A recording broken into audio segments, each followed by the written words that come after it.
বাংলাদেশের বর্তমান পরিস্থিতি নিয়ে যুক্তরাষ্ট্রের প্রেসিডেন্ট জো বাইডেনের সাথে কথা বলেছেন ভারতের প্রধানমন্ত্রী নরেন্দ্র মোদি।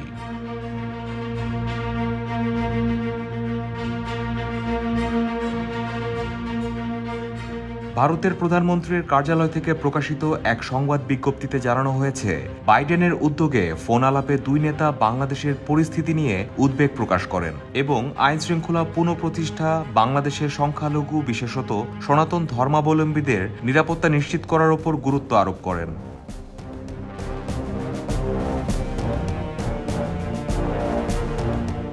মোদি ও বাইডেন বাংলাদেশ প্রসঙ্গে আঞ্চলিক ও বৈশ্বিক বিভিন্ন ইস্যুতে বিস্তারিত মতবিনিময় করেন। বিজ্ঞপ্তিতে আরও জানানো হয়, দুই নেতা বাংলাদেশকে সহযোগিতা আরও জোরদার করার প্রতিশ্রুতি পুনর্ব্যক্ত করেন এবং তারা যোগাযোগ রাখতে সম্মত হন।